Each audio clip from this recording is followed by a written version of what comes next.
So there's two things I wanted to discuss today. First of all, about the Valve Deckard news that came up on Twitter the other day, and that Sony have finally got the message about the PSVR 2 price. Now, right from the start, I've always argued that the PSVR 2 is an accessory to PS5 and it should never have been priced above what the console is priced at. I just think that's crazy, because at the end of the day, a lot of people out there will see this as an accessory, not like some of us who love VR and who predominantly use PS5 for VR. So that was always going to be a problem. But now, finally, they brought the price to $399 in dollars and pounds. But there's one bit of confusing news with this.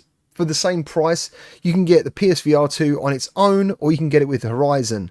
Why anyone wouldn't get the Horizon bundle, I don't know. I don't really understand it. And if, for example, there isn't a bundle available, Sony should just bundle a code with the standard version anyway. So that's some really good news. That's going to be coming up in March, and I can leave a link to the announcement on the PlayStation blog in this video description if you want to check it out. And then secondly, I wanted to discuss this Valve Deckard news. And the main reason I wanted to talk about it is because of the price, or the suspected price, of what this headset will cost. Now, about a year ago, when I used to do the VR Crewcast, we discussed Valve Deckard. Bradley, sadly it's Bradley, I'm sure you guys follow him.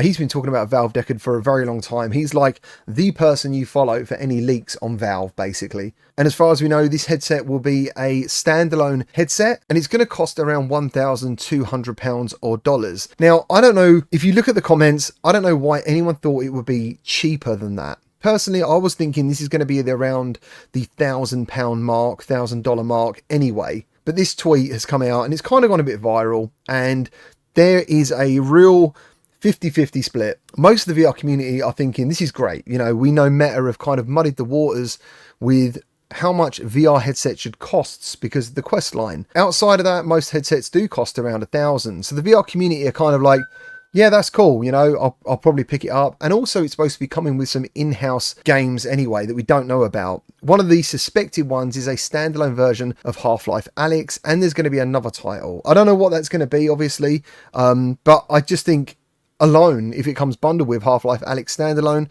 I think people will be very excited to check it out. And obviously it is going to be compatible as a PCVR headset. It's going to have inside out tracking, and I think that's the reason I never picked up the original Index, is because I just wanted to get away from any external sensors and cables, and that's why I never really bothered with it. But it was an amazing headset for the time, and I really did like the FOV. Now, the other side of the argument is people outside of VR are like, this thing's never going to get off the ground. The price is just too high. So it's an interesting debate to see, because the other question that comes up is a lot of people think it's going to be able to do PCVR games. No one knows the power of this headset yet, but I would suspect it will be more powerful than Quest 3. And to be clear, that price is the headset being sold at a loss.